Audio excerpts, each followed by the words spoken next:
ఒక్కసారి కొమ్మూరి గోల్డ్ కి కాల్ చేయండి. తాకట్లో ఉన్న మీ బంగారాన్ని విడిపించి మార్కెట్ ప్రైస్ కి వాళ్ళు కొనుక్కుని మిగతా డబ్బులు మీకు ఇచ్చేస్తారు. బ్రేక్ న్యూస్ చూస్తున్నాం మనం టీవీ స్క్రీన్ పై. యూట్యూబర్ వైష్ణవి కేసులో కీలక ట్విస్టులు వెలుగులోకి వస్తున్నాయి. ఇప్పుడు హరిబాబు తనకు మెంటల్ అంటూ చిత్రీకరించే ప్రయత్నం కూడా చేస్తున్నాడు. గత కొద్ది రోజులుగా అయితే రిమాండ్ ఖైదీగా జగిత్యాల సబ్ జైల్లో ఉన్న హరిబాబు బయటికి రాగానే తనకు మెంటల్ అంటూ కూడా చెప్పే ప్రయత్నం చేస్తున్నాడు. ఇప్పటికే శారీరకంగా మానసికంగా నేను కుంగిపోయానంటూ వైద్యులను కూడా బ్లఫ్ చేసే పనిలో పడ్డాడు హరిబాబు. సో ఇప్పటికే వైష్ణవి కేసులో కీలక ట్విస్టులు వెలుగులోకి వస్తున్నాయి. భర్త ఎలాగైనా సరే బెయిల్ నుంచి బయటకు రావాలంటూ తాను కపట నాటకం ఆడుతున్నాడు. ఇప్పటికే ఇటు డాక్టర్లను కావచ్చు, ఇటు పోలీసు వాళ్ళని కావచ్చు బ్లఫ్ చేసే ప్రయత్నం చాలా గట్టిగా జరుగుతోంది. సో ఇప్పటికే జగిత్యాల జిల్లా వ్యాప్తంగా వైష్ణవి భర్త కేసును వాదించడానికి ఏ ఒక్క లాయర్ ముందుకు రాకపోవడంతో దాదాపుగా గంటకి ₹1,00,000 ఇచ్చి వాదించమని కూడా ఇటు వైష్ణవి భర్త వాళ్ళ తల్లిదండ్రులు కావచ్చు వాళ్ళంతా అభ్యర్థన చేస్తున్న పరిస్థితి చూస్తున్నాం. ఇప్పటికే జగిత్యాలలో దాదాపుగా 4 రోజులుగా ఎట్టి పరిస్థితుల్లో వైష్ణవి భర్తని చంపేయాలంటూ చాలా మంది సోషల్ యాక్టివిస్టులు, ఇటు విద్యార్థి సంఘాలు, మహిళా నేతలు చాలా మంది బయటకు వచ్చారు. ఇలాంటి నేపథ్యంలో ఎట్టి పరిస్థితుల్లో వాడిని చంపేయండి, అనవసరంగా ఇక్కడ రిమాండ్కి పంపించడం, విచారణ, కేసులు, కోర్టులు ఇవన్నీ వేస్ట్ ఆఫ్ టైం అంటున్నారు మహిళా సంఘాల నేతలు. చూడు మనం టీవీ స్క్రీన్ పై ఎక్స్క్లూజివ్గా చూస్తున్నాం. అయితే 4 రోజుల నుంచి ఈ మహిళలంతా కూడా దాదాపుగా విద్యార్థులు ఉన్నారు, దీంట్లో ముసలి వాళ్ళు ఉన్నారు, పెద్దవాళ్ళు ఉన్నారు. సో ఎండని కూడా లెక్క చేయకుండా బయటకు వచ్చి వైష్ణవికి న్యాయం జరగాలి అంటే వాడిని ఇమ్మీడియట్గా చంపేయాలి అని చెప్పి వాళ్ళందరూ మాట్లాడుతున్న పరిస్థితి. దాదాపుగా 3 రోజులు జగిత్యాల సబ్ జైల్లో రిమాండ్ ఖైదీగా ఉన్న వైష్ణవి భర్త ఇప్పుడు డైరెక్ట్గా బయటకు వచ్చాడు. సో జగిత్యాల ప్రభుత్వాసుపత్రిలో ఇంటెన్సివ్ కేర్ యూనిట్లో చికిత్స పొందిన పరిస్థితి. సో శారీరకంగా మానసికంగా బాలేదంటూ తాను కుంగిపోయారంటూ కపట నాటకం ఆడే ప్రయత్నం చేస్తున్నాడు. దాదాపుగా 2025 మార్చి 29న పెళ్ళైంది వీళ్ళిద్దరికి. సో ఏదైతే ఆ అమ్మాయి చేసే రీల్స్ కావచ్చు, లేదంటే వాటిని చూసే ఇష్టపడ్డ వ్యక్తి ఇప్పుడు నాకు అలాంటి అమ్మాయి వద్దు అంటూ చాలా మందితో చెప్పాడట. ఒకరితో కాదు, ఇద్దరితో కాదు, తన ఫ్రెండ్స్తో కూడా నేను వద్దంటే రీల్స్ చేస్తుంది ఈ అమ్మాయి, అనవసరంగా ఈ అమ్మాయిని పెళ్లి చేసుకున్నా అని చెప్పి వాళ్ళ ఫ్రెండ్స్తోనే చెప్పాడంట. మరి ఈ యొక్క అంటే ఈ కాన్సిక్వెన్స్ని ఎలా చూడాలో అది అర్థం కానటువంటి పరిస్థితి. ఆ అమ్మాయి రీల్స్ చూసే, ఆ అమ్మాయి అందం చూస్తే నువ్వు ఆ అమ్మాయి మైనర్ అని తెలిసినా కూడా ఆ అమ్మాయిని ప్రేమలోకి లాగి ఫోక్సో చట్టాలు, ఫోక్సో కేసులు పడతాయని తెలిసి కూడా నువ్వు ఆ అమ్మాయిని ప్రేమించి పెళ్లి చేసుకొని ఆ అమ్మాయిని గర్భవతిని చేసి 5 నెలల గర్భవతిని ఆ బంప్, ఇమాజిన్ ఆ బంప్ ఎలా ఉంటుందో అర్థం చేసుకోండి. సో ఆ బంప్ మీద 30 కత్తిపోట్లు, 1 కాదు 2 కాదు 30 కత్తిపోట్లు, ఒక పక్క హెవీ బ్లీడింగ్ అవుతున్నా సరే పట్టించుకోకుండా దాదాపుగా 50 సార్లు కత్తి పొడిచాడు. మళ్ళీ పైపెచ్చు చేసింది పెద్ద మంచి పని అని చెప్పి డైరెక్ట్గా జగిత్యాల పిఎస్కి వెళ్ళి లొంగిపోయినటువంటి పరిస్థితి. అంటే తప్పు చేశాను, నేను లొంగిపోయా కాబట్టి నాకు ఎలాంటి శిక్షలు పడకూడదు అని చెప్పి మాట్లాడాడు. సో అక్కడ అంటే కేసు 1 తీసుకోండి. ఫస్ట్ హత్య చేసిన రోజున ఏదైతే ఆ అమ్మాయి వినట్లేదని చెప్పి కేవలం ఆ అమ్మాయి వీడియోలు చేయట్లేదని మాత్రమే నేను చంపేశాను అని చెప్పి అక్కడికి అబద్ధం చెప్పాడు. తర్వాత రిమాండ్ రిపోర్ట్లో ఏమొచ్చింది, లేదు 20 లక్షలు ఆ అమ్మాయి వైష్ణవి వాళ్ళ ఆర్థిక పరిస్థితి అంతంత మాత్రం. సో ప్రేమించి పెళ్లి చేసుకున్నానన్నా కూడా సో వాళ్ళు 20 లక్షలు క్యాష్ ఇచ్చారు, లిక్విడ్ క్యాష్ 20 లక్షలు ఇచ్చారంటే మామూలు విషయం కాదు ఒక ఆర్థిక పరిస్థితి బాలేని కుటుంబంలో. సో అలాంటి నేపథ్యంలో 20 లక్షలు ఇచ్చిన తర్వాత కూడా మళ్ళీ ఇంకొక 5 లక్షల కోసం దాదాపుగా 2-3 నెలల నుంచి వేధిస్తున్నాడు ఈ హరిబాబు. సో ఇలాంటి నేపథ్యంలో ఎలాగైనా సరే హరిబాబుని చంపేయాలంటూ ఇటు మానవతా సంఘాలు కావచ్చు, సోషల్ యాక్టివిస్టులు కావచ్చు, విద్యార్థులు కావచ్చు, మహిళా సంఘాలు కావచ్చు, వీళ్ళంతా రోడ్డెక్కిన పరిస్థితి.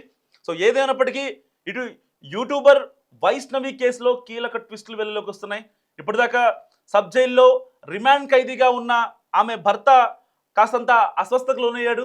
మరి ఇది కపట నాటకమా, లేదంటే దాదాపుగా 3-4 డేస్ నుంచి కావాలనే ఏం తినట్లేదు, ఇటు రిమాండ్లో ఉన్నప్పుడు కూడా ఏం తినలేదు అని బయటకు వచ్చిన తర్వాత కూడా బీపీ లో అయిందని. సో బయట సిచ్యువేషన్ కొంచెం అంటే వాతావరణంలో మార్పులు వచ్చాయి. సో కొంచెం హీట్ కూడా పెరిగింది. జగిత్యాల, రామగుండం లాంటి ఏరియాల్లో ఆ కోల్ మైన్స్ ఏదైతే బొగ్గు గనులు ఉంటాయి కాబట్టి ఇంకాస్త హీట్ ఎక్కువ ఉంటుంది. సో కోస్టల్ ఏరియాస్లో అండ్ హైదరాబాద్లో ఉండే హీట్ కంటే జగిత్యాల ఇంకా కోరుట్ల ఇటు ఈ ఏరియాల్లో కొంచెం హీట్ ఇంకా ఎక్కువ ఉంటుంది అనమాట. సో అక్కడ ఎక్కువగా బొగ్గు ప్రొడ్యూస్ అవుతూ ఉంటుంది, మనకు తెలిసిన విషయమే. సింగరేణి మైన్స్ కూడా ఉన్నాయి. సో ఇలాంటి నేపథ్యంలో తను ఏం తినకుండా బాడీ డీహైడ్రేట్ అయిపోయింది. దానికి డాక్టర్లు చెప్తుంది ఏంటంటే తను శారీరకంగా మానసికంగా, సో శారీరకంగా అతను కొంచెం ఇబ్బంది పడ్డాడు, బీపీలో అయిందో ఇంకోటి అనుకోండి. మానసికంగా పట్టడానికి ఏం లేదు, ఆల్రెడీ చంపాడు. ఇక్కడ ఒక పాపని చంపాడు, ఒక అమ్మాయిని చంపాడు. అసలు ఆ పాపకి అంటే వాళ్ళు పెళ్లి చేసేటప్పుడు కూడా చెప్పారు చాలాసార్లు, వైష్ణవి వాళ్ళ అమ్మ నాన్న చాలాసార్లు చెప్పారు ఈయన్ని పెళ్లి చేసుకోవడం కరెక్టా కాదా అని చెప్పినా సరే ఈ పిచ్చి వైష్ణవి ఈ యొక్క కషాయం నమ్మింది. ఒక రకంగా అంటే గొర్రె కషాయి వాడిని నమ్ముతుంది అన్నట్టుగా. సో యాజ్ ఈజ్గా ఎగ్జాంపుల్ ఈ అమ్మాయికి సెట్ అవుతుంది. పాపం చనిపోయి ఎక్కడ ఈ అనంత లోకాల్లో ఉందో తెలియదు కానీ ఆ అమ్మాయి. సో ఇప్పుడు వాళ్ళ తల్లిదండ్రులు పడే బాధ అంతా ఇంత కాదు. సో సరిగ్గా ఇంకొక 4 నెలలు పోతే మనోడో మనవరాలను ఎత్తుకోవాల్సిన టైంలో మా పాప విగత జీవిగా కనపడిందంటూ వాళ్ళంతా బోరున వెలిపిస్తున్న పరిస్థితి.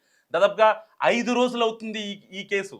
సో ఇప్పటికీ కూడా వాళ్ళంతా రోడ్డెక్కి జగిత్యాల్లో, అంటే నాకు తెలిసి తెలుగు రాష్ట్రాల్లో ఒక అమ్మాయి చనిపోతే, ఒక వివాహిత చనిపోతే ఇప్పటిదాకా న్యాయం చేయండి లేదంటే వాడిని ఎన్కౌంటర్ చేయండి అనే ఘటనలు చాలా తక్కువ. సో అలాంటి కేసుల్లో ఒకటి యూట్యూబర్ వైష్ణవి కేసు అని చెప్పుకోవచ్చు.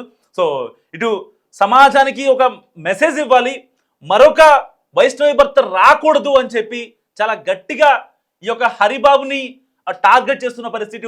ఇటు సోషల్ యాక్టివిస్టులు కావచ్చు, వీళ్ళంతా రోడ్డెక్కారు, చూస్తున్నాం మనం విజువల్స్లో. వాళ్ళంతా ఒకటే నినాదం, జస్టిస్ ఫర్ వైష్ణవి. వాళ్ళు చెప్పేది ఒకటే, జస్టిస్ ఫర్ వైష్ణవి, ఇమీడియట్గా జస్టిస్ కావాలి. కోర్టులు కేసులు కాలయాపనం చేసి దాని తర్వాత మళ్ళీ 4 నెలలు 5 నెలలు జైల్లో ఉంచి మళ్ళీ బెయిల్ మీద బయటకు వచ్చి నా హెల్త్ కండిషన్ బాగాలేదని చెప్పి ఏదైతే హరిబాబు వాళ్ళ అమ్మ వాళ్ళు నాన్న వాళ్ళు బయటకు వచ్చి లాయర్ని పెట్టుకొని ఇదంతా వేస్ట్ ఆఫ్ టైం వద్దంటున్నారు ఈ మహిళా సంఘాలు.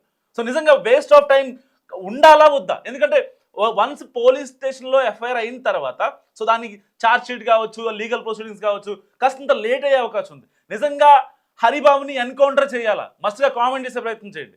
సో ఇలాంటి నేపథ్యంలో జగిత్యాల్లో హైటెన్షన్ వాతావరణం ఏర్పడింది. సో దాదాపుగా పోలీసులు 144 సెక్షన్ పెట్టే ప్రయత్నం కూడా చేస్తున్నటువంటి పరిస్థితి. సో జస్టిస్ ఫర్ వైష్ణవి అంటూ చాలా మంది బయటకు వస్తున్నారు. ఇటు హరిబాబు అక్కడ కోర్టు లేదు, లేదంటే జైలు లేదు, హాస్పిటల్ లేదు. ఎట్టి పరిస్థితుల్లో ఎన్ని నాటకాలు ఆడాలో అన్ని నాటకాలు ఆడుతున్నాడు హరిబాబు. సో ఇలాంటి వాళ్ళని ఏం చేయాలి? మరో వైష్ణవి బలవ్వకుండా ఉండాలంటే ఏం చేయాలి? చట్టాలు మారాలా లేకపోతే మనుషులు మారాలా? ఇక్కడ అమాయకమైన ఆడపిల్లలు మారాలా? సో ఇన్ఫ్లుయెన్సర్గా తన జీవితాన్ని మంచి స్టేజ్లో పెట్టుకుందాం అనుకుంది, వాళ్ళ అమ్మా నాన్నని మంచిగా చూసుకుందాం అనుకుంది. సో ఏదైతే యూట్యూబ్ ఛానల్లో వైష్ణవి టాక్స్ అనే యూట్యూబ్ ఛానల్లో తన రీల్స్ పోస్ట్ చేస్తూ చాలామంది సబ్స్క్రైబర్లను తను సొంతం చేసుకుంది. ఏ రోజు కూడా అంటే జనరల్గా మనం యూట్యూబ్ ఓపెన్ చేసినా ఇన్స్టాగ్రామ్ ఓపెన్ చేసినా సో కొన్ని ఎక్స్పోజింగ్ రీల్స్ వస్తూ ఉంటాయి. సో అమ్మ ఏ రోజు కూడా ఎక్స్పోజింగ్ రీల్స్ కానీ లేకపోతే అంగాంగ ప్రదర్శన చేసినటువంటి రీల్స్ కానీ ఇలాంటి ఎప్పుడు నిజంగా వైష్ణవి చేయలేదు. సో అలాంటి కాన్సిక్వెన్స్లో తను అంతమంది సబ్స్క్రైబర్ని అంతమంది ఫాలోవర్స్ని సంపాదించుకుందంటే నిజంగా తన అందం తన అభినయంతో మాత్రమే ఇదంతా సాధ్యమైంది. సో ఇలాంటి నేపథ్యంలో వాళ్ళ అమ్మ వాళ్ళకి చెప్పింది, నేను ఎట్టి పరిస్థితిలో హరిబాబునే పెళ్లి చేసుకుంటా అని చెప్పింది. 1కి 2 సార్లు ఆలోచించమని చెప్పారు వాళ్ళు. కానీ ఈ అమ్మాయి ఆలోచించేంత మైండ్ లేదు. ఒక రకంగా గొర్రె కషాయవాడిని నమ్మినట్టుగా నమ్మింది. సో నట్టేట ముంచాడు, కట్టుకున్నోడే కాలయముడయ్యాడు. సో ఎట్టి పరిస్థితుల్లో తనల్ని చంపేయాలంటూ ఇటు వైష్ణవి బంధువులు జగిత్యాల బస్టాండ్ వద్ద, జగిత్యాల పిఎస్ వద్ద, జగిత్యాల హైవేపై వాళ్ళంతా కూర్చొని ఇవాళ వైష్ణవికి న్యాయం చేయాలంటూ వాళ్ళందరూ మాట్లాడుతున్న పరిస్థితి. నిజంగా ఇన్ఫ్లుయెన్సర్లకి ఏదైతే ఈ రోజుల్లో ఇన్ఫ్లుయెన్సర్స్ ఉంటారో వాళ్ళందరికీ ఒక best example Vaishnavi murder. So ఎందుకంటే ఒక కెరీర్లో మనం సక్సెస్ అయిన తర్వాతే పెళ్ళైనా ఇంకోటైనా సో ఈ రోజుల్లో ఇన్ఫ్లుయెన్సర్స్ అంటే సోకాల్డ్ ఎవరైతే ఇన్ఫ్లుయెన్స్ ఉంటారో జస్ట్ ఒక 4-5 రీల్స్ వేసేసి ఎక్స్పోజింగ్ రీల్స్ లేకపోతే నార్మల్గానో చిన్న వ్లాగ్లో చేసుకొని తమకంటూ ఒక ఫేమ్ వచ్చేసిన తర్వాత ఇంకా బెట్టింగ్ యాప్లు కావచ్చు, లేదంటే అడ్డదారులు దొక్కడం కావచ్చు, ఇలాంటివి చేసేవాళ్ళు కొంతమంది. అంటే అందరు ఇన్ఫ్లుయెన్సర్లు అడ్డదారులు దొక్కుతారని కాదు, అందరు ఇన్ఫ్లుయెన్సర్లు బెట్టింగ్ యాప్లు చేస్తారని కాదు, లేదా అందరు ఇన్ఫ్లుయెన్సర్లు మంచిగా ఉంటారని కాదు. సో ఎవరెవరు ఎలా ఉంటారో వాళ్ళకి మాత్రమే తెలుసు. ఇలాంటి పరిస్థితిలో వైష్ణవి తన కెరీర్ని సెట్ చేసుకొని తమ తమ పిల్లలకి, తమ ఫ్యామిలీకి, తన అమ్మ నాన్నని మంచిగా చూసుకోవాలని ఫిక్స్ అయింది వైష్ణవి. కానీ కట్ చేస్తే అనంత లోకాలకు పంపించాడు భర్త హరిబాబు.